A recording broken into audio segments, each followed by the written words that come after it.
मुसीबत में घबराया नहीं करता।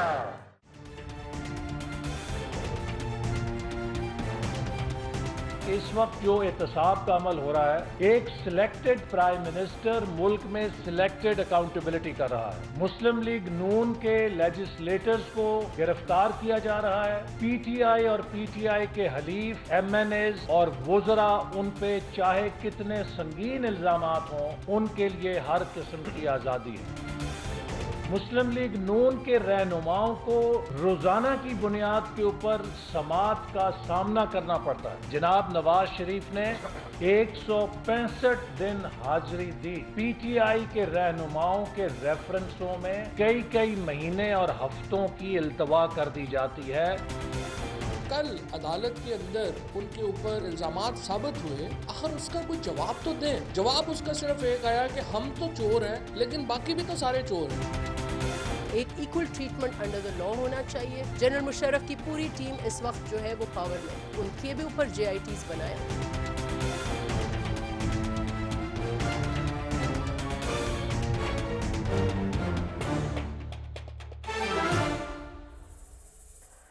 अस्सलाम वालेकुम, इकरा हारिस हम आपको खुशामदीद कहती हूँ। इख्तलाफ राय में हम बात करेंगे कि सियासत में तो इख्तलाफ होता है, लेकिन जिस चीज़ में इख्तलाफ नहीं किया जा सकता वो है कायद का विजन। आज है यौम कायद। हम रोज़ बात करते हैं कि सियासी हलचल है, कौन सी बयानबाजी हो रही है, लेकिन आज हमने सोचा कि हम ये देखें कि क्या हम अपने मुल्क को वाकई कायद का पाकिस्तान बना पाए हैं। कायद के विजन पर हम वोट ज़रूर लेते हैं, अपनी कैंपेन्स भी चलाते हैं, लेकिन कितना अमल हम करते हैं उनके इलेक्शंस में और पावर में आने के बाद। हमारे सियासतदान कायद के विजन की मिसालें भी देते हैं, लेकिन फिर अपने ऊपर बात आ जाए तो मुल्की मुफाद को नज़रअंदाज कर दिया जाता है। मसला हमारा करप्शन है या फिर अदम बर्दाश्त है। कायद का विजन जमहूरी इक़दार को लेकर क्या था? वो पार्लियामेंट की बालादस्ती चाहते थे, वो चाहते थे कि बुनियादी कानून जो है वो मुल्क में सबके लिए बराबर हो, लेकिन फिर क्यों कायद के पाकिस्तान में पॉलिटिकल विक्टिमाइजेशन की भी बात होती है, एहतसाब जो कि सिलेक्टेड लोगों की है उसकी भी बात होती है, और साथ ही साथ ये भी बात की जाती है कि अक़लियतों को बुनियादी हकूक़ तो दिए जाएंगे, लेकिन जो बुनियादी सहूलतें आवाम को फराहम करनी है उस पर बात नहीं की जाती। इन तमाम मौज़ूआत पर आज हम कोशिश करेंगे कि इस प्रोग्राम में बात करें, और इसीलिए हमने अपने मेहमान भी different segment of the society से इसलिए यहाँ पर बुलाए। कुछ हमारे पास दानिश्वरों की भी राय शामिल हो जाए, हमारे सियासतदान क्या सोचते हैं उनकी भी राय शामिल हो जाए, और फिर कोशिश करें हम ये जानने की कि क्या वाकई हम पाकिस्तान को कायद का पाकिस्तान बना पाए हैं, और क्या ये मौजूदा पाकिस्तान कायद का पाकिस्तान है। अपने गेस्ट का तारुफ आपके साथ कराऊंगी, लेकिन एक ब्रेक के बाद।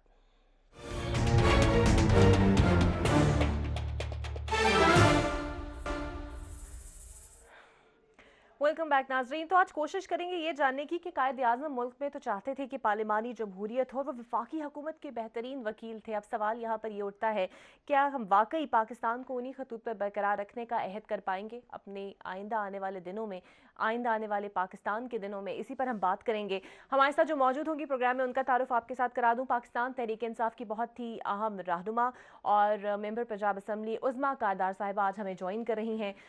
उनके साथ मौजूद है साबिक मुशीर ख़जाना बलूचिस्तान, स्पेशली आज हमारी दावत पर यहाँ पर आए हैं डॉक्टर रुकैया सईद हाशमी साहिबा भी हमारे साथ मौजूद होंगी।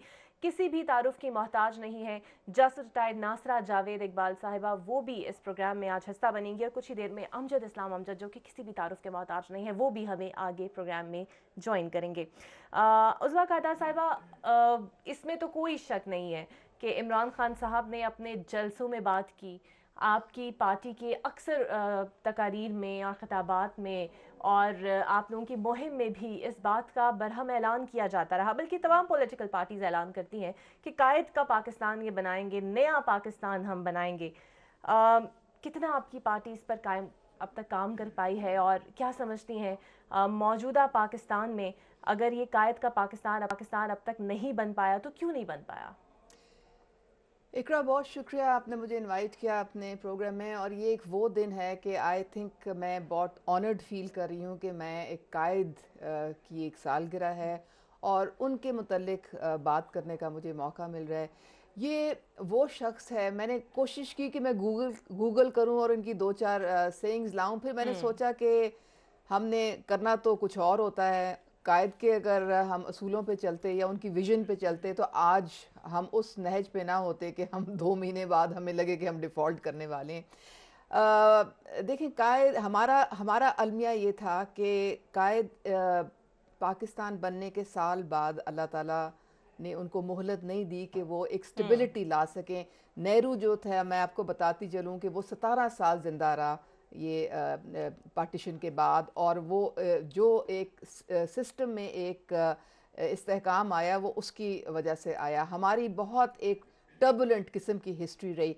आज जो चीफ जस्टिस ने एक बात की वो बड़े इंटरेस्टिंग बात थी।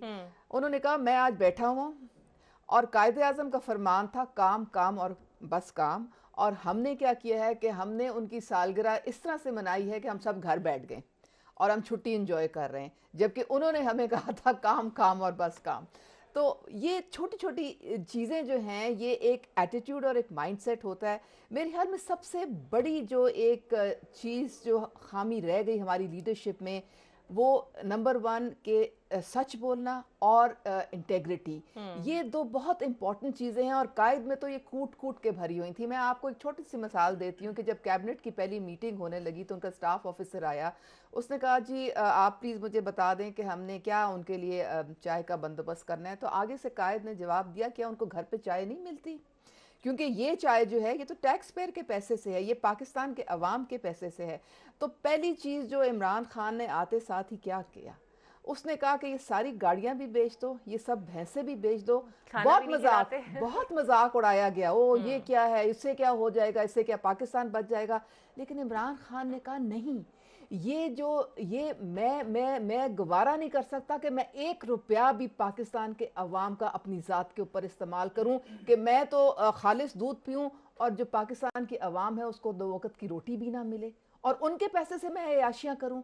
तो सबसे पहली चीज़ जो इमरान खान ने की, वो उन्होंने एहतसाब और ऑस्टेरिटी जो थी वो अपनी ज़ात से शुरू की, और हमें भी उन्होंने ख़बरदार किया कि कोई शाह खर्चियाँ मुझे नहीं चाहिए, अवाम का पैसा जो है वो अवाम के ऊपर लगाना है। हेलीकॉप्टर भी तो आता है, हेलीकॉप्टर जो बनीगाला तक जाता है वो शाह खर्चियों में नहीं आता। देखिए, ये मैं आपको बताऊं कि जो प्राइम मिनिस्टर हैं उनकी इस वक्त जो प्रोटोकॉल है वो एक ब्लू बुक होती है, वो ना उनके कंट्रोल में है ना किसी और के। जो प्रोटोकॉल ने उस ब्लू बुक में लिखा हुआ है वो उन्होंने फॉलो करना है। मैं आपको इंटरेस्टिंग बात बताऊं कि पीछे मैं इस्लामाबाद में एक टैक्सी वाले ने उसने ड्रॉप किया मुझे, तो कहता है कि जी प्लीज़ खुदा के लिए वज़ीर आज़म को बोलें कि वो हेलीकॉप्टर पे जाया करें, क्योंकि हम बड़े सुकून में रहते हैं, ना कोई रास्ता बंद होता है ना कोई ट्रैफिक डाइवर्ट होती है। पैसे तो वो के लगते हैं ना, वो 50 रुपए वाली बात आपको पता है वो कितना बड़ा इशू बना। अब अंदाजा करें कि एक रूट लगाना और उधर तक जाना और आना, वो सिर्फ पब्लिक को एक तकलीफ उनको ना हो, इसलिए वजीर आजम जो हैं वो हेलीकॉप्टर वो इस्तेमाल करते थे ताकि जो है अवाम से लेकिन वैसे अगर मुख्तलिफ सूबों में देखें तो ये रूट्स और प्रोटोकॉल ये तो अब भी चल रहा है। पंजाब में देखें तो यहाँ पे भी है, चेंज करना सिंध में भी है, तो ना तो आपकी गवर्नमेंट की तरफ से चेंज हुआ, ना ही सिंध में कुछ चेंज हमने देखा। प्रोटोकॉल वैसे का वैसे आज भी लगता है चेंज जो तो काफी हुआ है, बहुत ज्यादा। आरिफ अलवी तो एयरपोर्ट से जब उतरे तो उन्होंने कहा कि मैं कोई 50 दफा कह चुका हूँ कि मुझे नहीं इतनी गाड़ियां चाहिए बाहर खड़ी हुई, फिर आप उतनी गाड़ी ले आते हैं, मैं निकलूंगा ही नहीं, आप मेहरबानी करके इन गाड़ियों को वापस भेजें। अब ये मैं आपको बता रही हूँ कि ये हमारी कुछ एक सिस्टम में ये चीज एक इतनी सरायत कर गई है कि तो सवाल है कि किस तरह। अब देखे ना, इमरान खान ने 2 कमरों के घर में वो शिफ्ट हो गए हैं। प्राइम मिनिस्टर हाउस जो कि 1100 वो एक बना हुआ है, उसको वो यूनिवर्सिटी में कन्वर्ट कर रहे हैं। तो ये सारी चीजें दे ऑल एड अप। ठीक है, जासर रिटर्न नासरा जावेद के पास भी मैं आऊंगी। नासरा साहिबा, कायद का पाकिस्तान, कायद तो चाहते थे कि जमहूरियत हो, अवाम की असल कुव्वत और ताकत जो है वो जमहूरियत है। क्या वजह है, आप समझती हैं कि पार्लिमानी निज़ाम और पार्लिमानी जमहूरियत को हम इतना स्ट्रॉन्ग अब तक नहीं कर पाए, और ना ही अब की जो सियासी जमातें हैं उनका कुछ इतना बुनियादी किरदार इसे स्ट्रॉन्ग करने में रहा है, चाहे किसी का भी दौरे हुकूमत हो, हम नहीं देख पाए कि पार्लियामेंट जो है वो अपनी असल ताकत में बहाल हो? असल बुनियादी वजह यहाँ पे पार्लिमानी जमहूरियत के पनपने की ना पनपने की ये है कि आप जानते हैं कि 3 दफ़ा तो यहाँ आमरीत ने हमला कर दिया हम पर, और 30 साल ये आमरीत कायम रही। और उसके अलावा जो बाकियात आमरीत हैं, कम से कम आप 10 साल उसमें डालें। 40 साल तो हमारे 71 साल की ज़िंदगी में से हम आमरीत के शिकार रहे हैं। और आमरीत जब आती है तो आमिर ये चाहते हैं कि कोई यहाँ जमहूरी निज़ाम ना हो, बस उनकी अपनी जो ज़ात है उसको फ़रोग़ मिले और वो बढ़ती जाए और उनको कोई हटाए ना। यही पहले अयूब खान का दौर था, 10 साल उन्होंने गुजारे। फिर जब उनको समझ आई कि लोग उनसे बहुत बेजार आ गए, तो बजाय इसके कि वो स्पीकर असेंबली को इक़्तिदार मुंतकिल करते, उन्होंने एक फ़ौजी को मुंतकिल कर दिया, याया खान ने को। और याया खान ने तो आप देखें क्या किया, इस मुल्क को दो लख्त कर दिया। और आप जानते हैं कि अक्सरियत को पाकिस्तान में ये पता ही नहीं कि मशरक़ी पाकिस्तान भी था और कि जो अब बांग्लादेश है वो इस पाकिस्तान का हिस्सा है था, और हम उनसे अलहदा हो गए। तारीख़ तो यहाँ को पढ़ता ही नहीं, ना हम तारीख़ से सबक सीखते हैं, तो यहाँ जमहूरियत कैसे फ़रोग़ पाएगी। फिर आप देखिए कि उसने ज़ियाउल हक ने क्या किया, उसने अपने आप को, अपनी ज़ात को फ़रोग़ देने के लिए अफ़गानिस्तान में शमूलियत कर ली अमेरिकन फ़ौजियों की, जो आज कहते हैं कि आपने हमारे पैसे सारे ले लिए और हमारे साथ कुछ नहीं किया। हमारा कोई काम नहीं था कि हम अफ़गानिस्तान में मुदाखलत करते, हम अपने घर को तो ठीक करते। फिर ये मुशर्रफ साहब आए, एनलाइटेंड मॉडरेशन वाले, इन्होंने क्या किया, ये भी चाहते थे कि ये इक़्तिदार इनका कायम रहे और जमहूरियत ना पनपे। तो जो कायद का था विजन जमहूरियत का, वो हम कैसे पूरा करते। लेकिन अब देखिए ये 3 अदवार हैं। पहला दौर तो था पीपल्स पार्टी का, उन्होंने कोई जमहूरियत को ख़ास फ़रोग़ उस अंदाज में नहीं दिया जैसे कि होना चाहिए था। वहाँ भी आप देख रहे हैं आजकल जो भी ये JIT वगैरह की बातें निकल रही हैं, अब ये इसका आपको ट्रायल होगी तो पता लगेगा कि असलियत क्या थी। खैर, उनके 5 साल के निज़ाम के बाद आए अपना PMLN, उनका तो ये हाल था कि हर महकमे, हर शोबे में अपने अजीज़, अपने अकरबा और अपने चुनीदा लोगों को उन्होंने क़यादत दी ताकि उन्हीं का जो है इक़्तिदार वो कायम रहे। और अब आगे है ये तीसरी पार्टी जो PTI की है। अब ये तो कहते हैं हम कायदे आज़म के नज़रिए को आगे बढ़ाएंगे।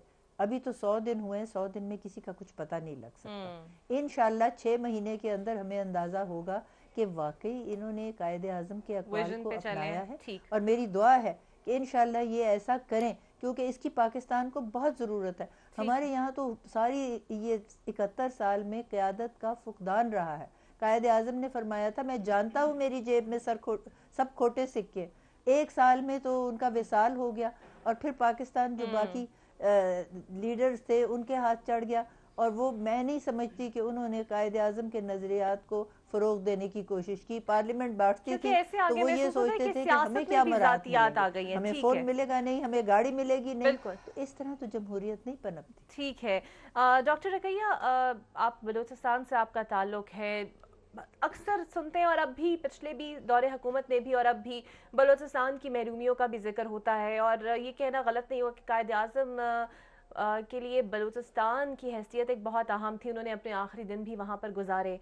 क्या समझती हैं आप, अब तक जो बलूचिस्तान का किरदार भी रहा फ्रीडम मूवमेंट के अंदर, उस पर भी, और जो जिन तरह महरूमियों का शिकार बलूचिस्तान होता रहा, वहाँ की आवाम जो भी इस हवाले से बात करते हैं, पॉलिटिशियंस बात करते हैं, कहाँ पर हम मार खा रहे हैं? सबसे पहले तो मैं 24 न्यूज़ चैनल का शुक्रिया अदा करती हूँ कि उन्होंने मुझे अपने चैनल पे कुछ गुफ्तगू करने के लिए दावत दी।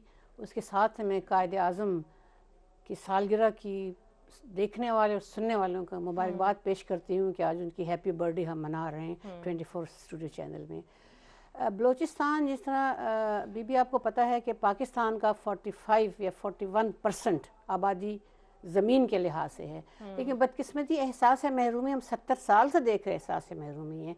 अगर गैस निकलती है तो वो कोयटा के शहर वहाँ से निकलती, वहाँ ही आपको वहाँ के लोग फैज़याब नहीं होते, वो सारी हमारी गैसेस पूरे पाकिस्तान को सरियाब होती है। ये वो एहसास है महरूमी वक्ती इस तरह एक पहाड़ बन चुकी है। फॉर एग्जांपल मैं सीपैक का मिसाल आपको दूँ, सीपैक में हमें फेडरेशन ने इतना धोखा दिया कि हमारी बलूचिस्तान हुकूमत की मौजूदा हुकूमत ने कैबिनेट ने बिल पास कर दिया है कि वेस्टर्न रूट जो हम कहते हैं कि मगरिब, उसका जिक्र ही नहीं, नाम ही नहीं है।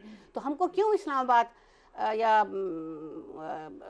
बड़े बलूचिस्तान को अंधेरे में रख के बैठे हुए हैं। डॉक्टर कहिए, लेकिन पॉलिटिशियंस जो हैं वो अक्सर बलूचिस्तान के मेन स्ट्रीम में भी रहे, कायदे आज़म के साथ साथ मूवमेंट में भी रहे, क्या वजह है? कहाँ से ये मसला शुरू हुआ आपकी नज़र में? कहाँ से आप समझती हैं आपको इग्नोर किया गया और अब तक जो है वो आपके बुनियादी मसाइल का अजाला नहीं हो पा रहा?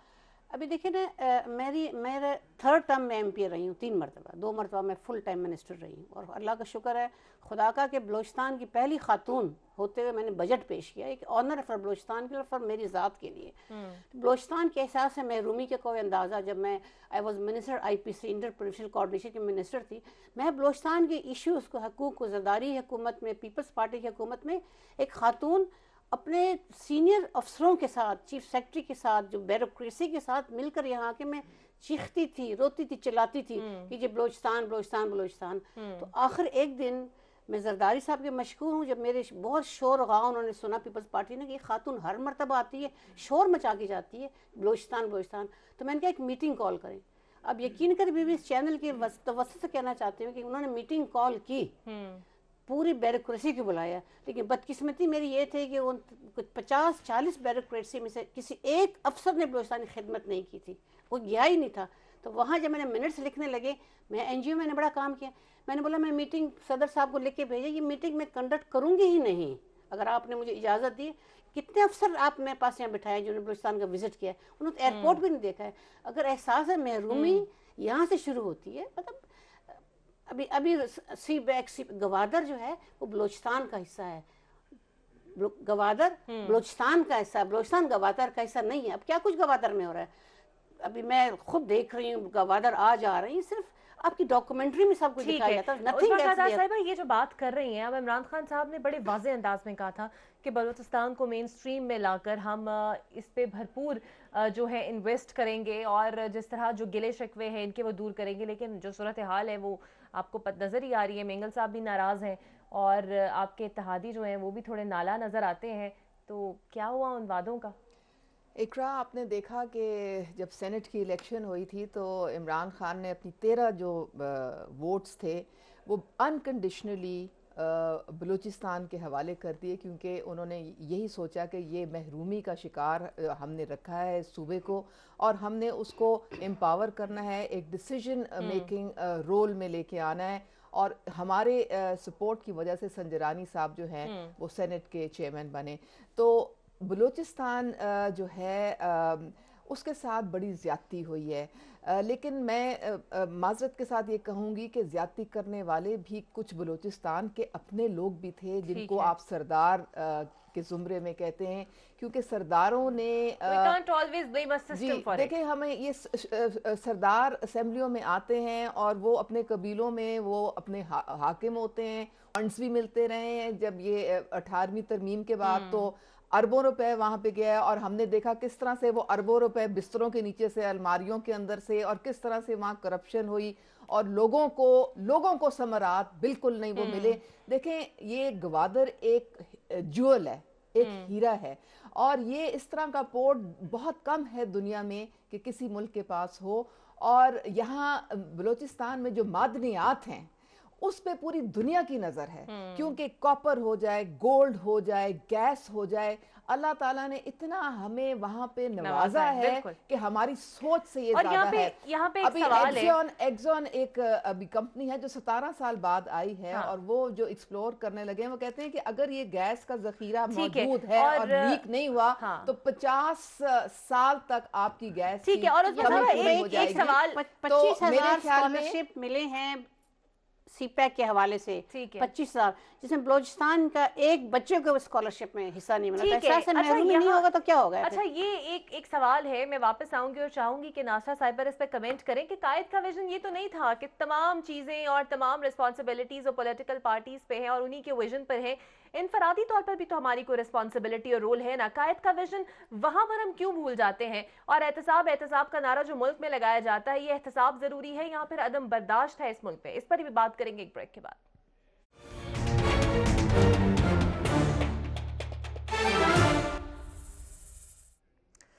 वेलकम बैक नाजरीन। ब्रेक के दौरान ही हमारी गेस्ट जो हमारे साथ मौजूद थी, महरूमी और बलूचिस्तान की करप्शन के हवाले से जो भी तमाम तर सूरत हाल उस पर जब बात हो रही तो मेरे सामने एक बड़ा हैरत अंगेज़ इंकशाफ हुआ कि एक बलूचिस्तान की जो रुकने असम्बली हैं उनकी तनख्वाह पंजाब के रुकने असम्बली से कहीं ज़्यादा है। मतलब 4 लाख तकरीबन माहाना तौर पर वो तनख्वाह लेते हैं और पंजाब के जो रुकन हैं उनकी 83,000 रुपये। तो बहस यहाँ पर ये छड़ पड़ी कि ये तो महरूमी नहीं है डॉक्टर साहिबा। कि बीबी हम पहली मरतबा MPA में बनी ना 2002 में, तो मेरी तनख्वाह थी 22,000 रुपये, 22,000 MPA की थी और हमारे पास कुछ नहीं था। जाहिर है जब हमने एहसास है महरूमी सिर्फ MPAs के लिए बढ़ी है तो इसमें कोई बुराई की बात नहीं है। एक MPA बलोचिस्तान के MPA पंजाब के 17 MPAs के बराबर है। हमारा एक काउंट, हम we are equal to 17 MPA, हमारी वर्थ बनती है, इसमें कोई बुराई की बात नहीं है।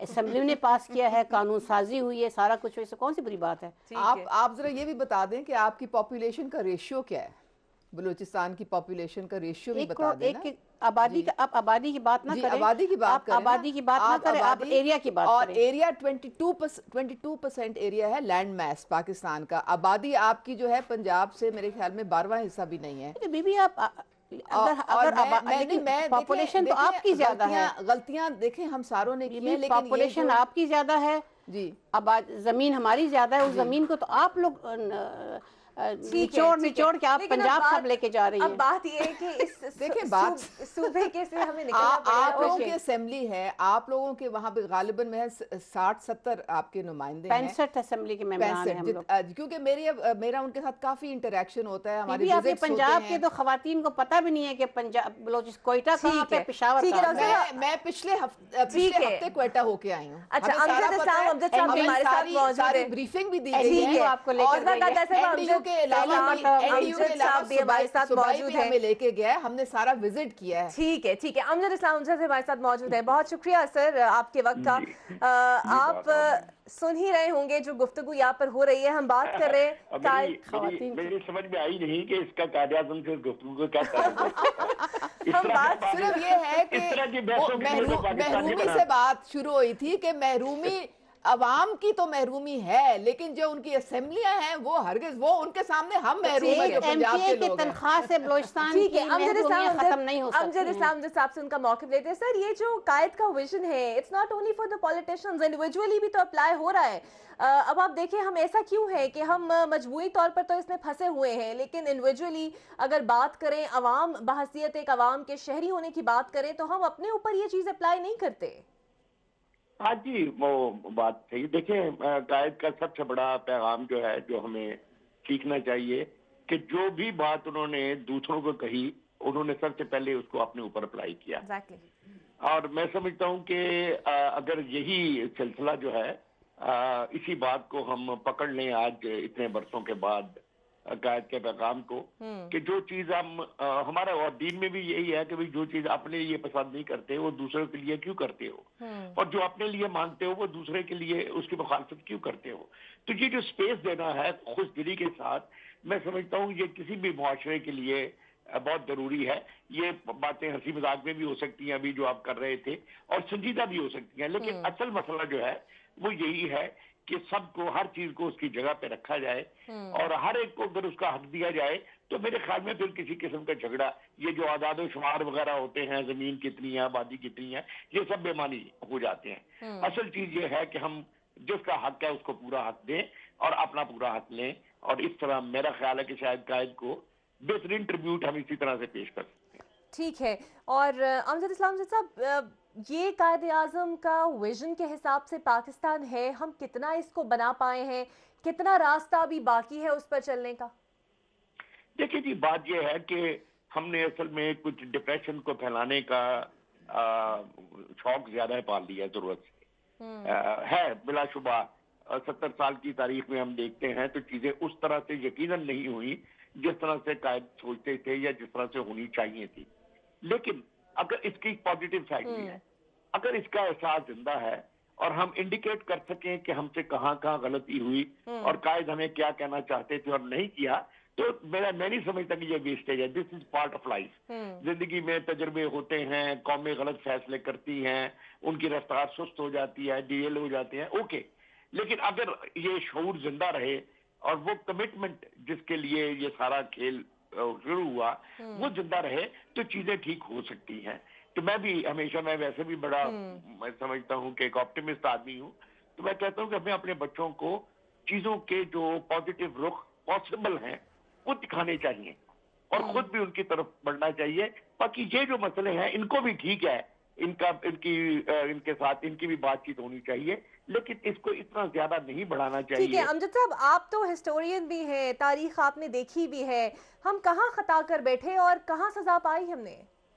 मेरे ख्याल में ये ऐसा नहीं है, ये सिर्फ हमारी खता नहीं है। देखिए जिंदगी जो है ना ये पैकेज डील है, इसमें हमारे बुजुर्ग जो हैं उनका किया हुआ हमें सहना पड़ता है और हमारा किया हुआ हमारे बच्चों को सहना पड़ेगा। अब ये है कि अगर हमारे तारीख में कुछ एक्सेस बैगेज हमारी नस्ल पर आ गया या हमारी नस्लों पर आ गया तो ये एक अनफॉर्चुनेट फैक्ट है, लेकिन है फैक्ट। अब हमें जैसे किसी का बाप करता है छोड़ के चला जाए तो कर्जा बहरहाल उसको अदा तो करना होता है ना। तो अगर ये बड़ी अनफॉर्चुनेट बात है, उसका इसमें कसूर भी कोई नहीं, लेकिन ये अबरे वाकया है कि वो करना होता है। तो अब आप देखिए 700-800 बरस से मुसलमानों ने और फिर सब कॉन्टिनेंट के लोगों ने, हम लोगों ने दुनिया को कुछ दिया नहीं, उनसे लिया है और देने वाले कुछ और हैं, और वो हमें फिर अपनी जो है यानी शर्तों पर हमारी तनख्वाह मुकर्रर करते हैं। तो हमें कोशिश ये करनी चाहिए कि हम सब जो हैं, एक पूरा इलाका भी और खुद हम ये पाकिस्तान के लोग जो हैं वो कोशिश करें कि अपनी वर्थ इतनी मुतय्यन करें, अपने आप को इतना ऊपर लेकर आए अलूम में, साइंस में, एटिकेट्स में, माशरत में, कि हमें बाकी दुनिया के लोगों के सामने इस तरह से झुकना न पड़े। तो मैं समझता हूँ कि ये शायद ये और कायद ने हमें ये करके दिखाया।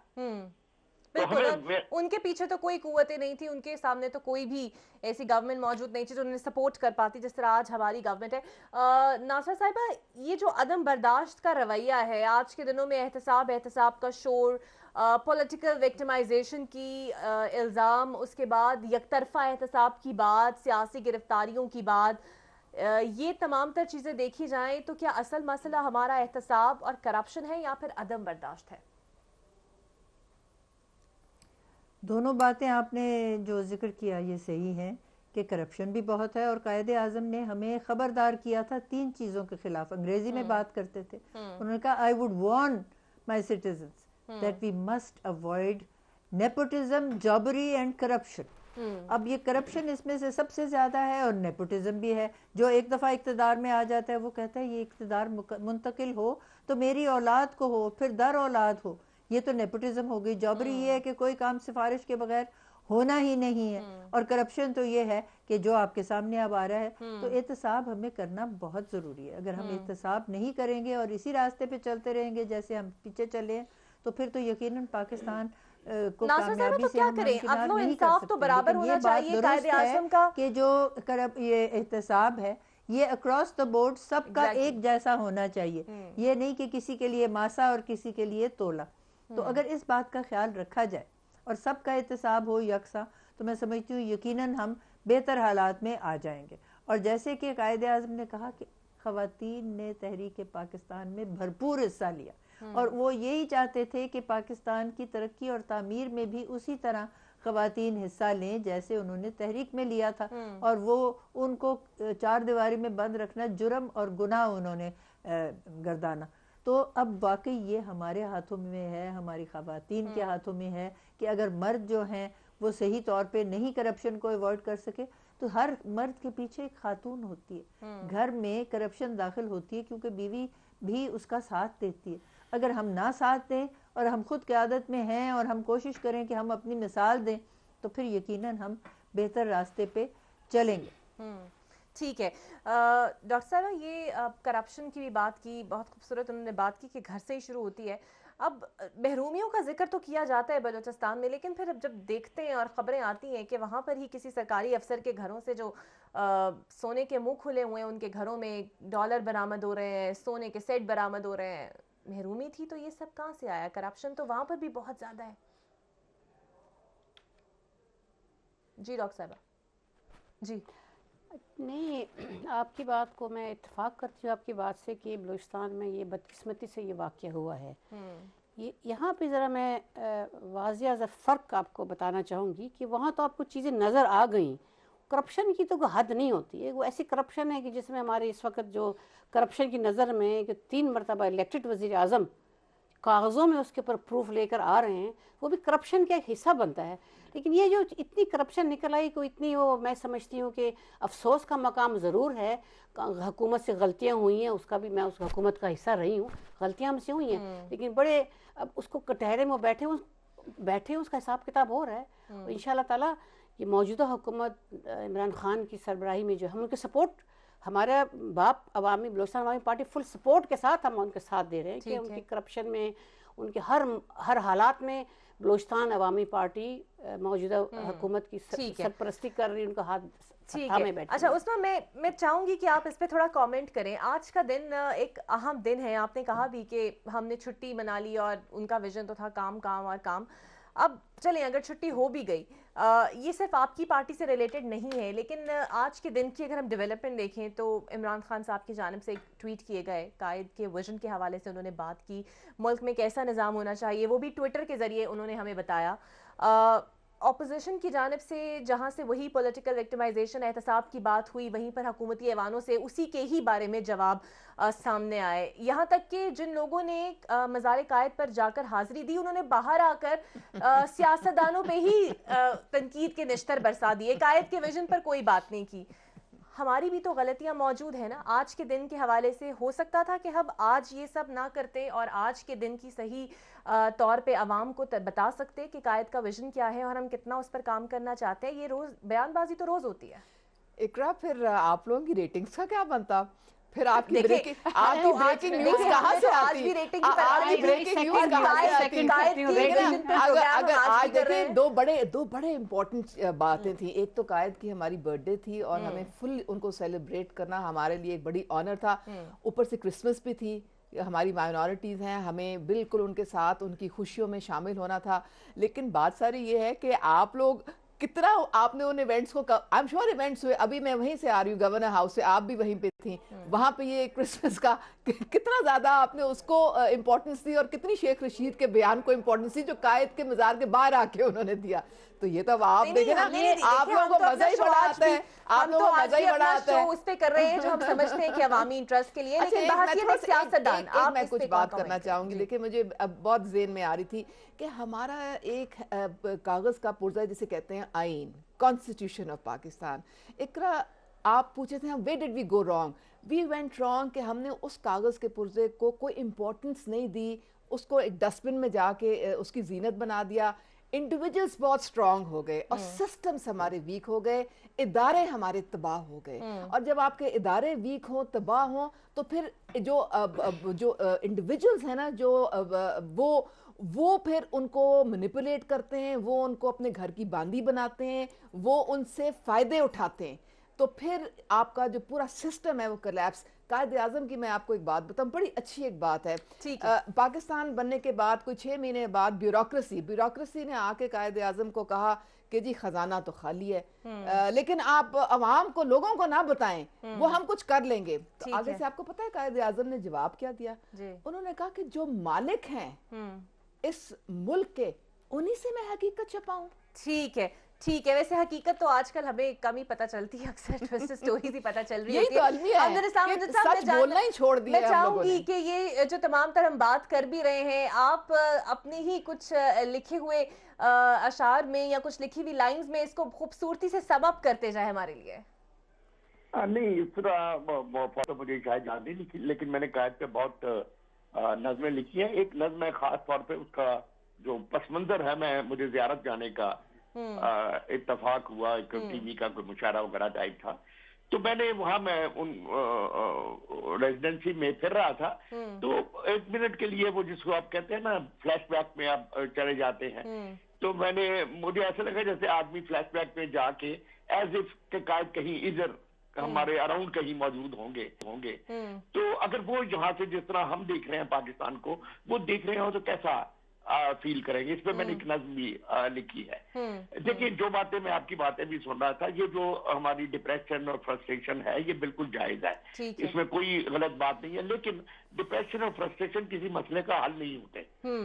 जो चीज हमें सीखने वाली है ना, आप ये देखिए कि एक आदमी चला है जिसकी जो ना हमारी जबान बोलता है, ना कपड़े आमतौर पे हमारी तरह के पहन, लेकिन उसके पीछे जब वो, अभी मैं एक देख रहा था उनका क्लिप, कि वो कहीं तकरीर कर रहे हैं पश्तून इलाके में, किसी को उनकी उर्दू समझ में नहीं आ रही, लेकिन सारा मजमा जो है वो एक बात की गवाही दे रहा है कि ये आदमी सच बोल रहा है। क्या बात। तो ये चीज जो है क्रेडिबिलिटी हमारी, और क्रेडिबिलिटी शुरू होती है सेक्रीफाइस। ठीक है, और यही असल लीडर की पहचान है और आवाम लीडर देखना चाहती है। बहुत शुक्रिया अमजद इस्लाम के साथ। यहाँ पर एक ब्रेक लेते दोबारा आते हैं। मौजूद के उनसे ही बात करेंगे। बहुत शुक्रिया लॉर्ड नजीर साहब। क्या बात हुई, क्या वजह हो गई 72 घंटे के लिए पाकिस्तान में दाखिले की आपको इजाजत दे दी गई?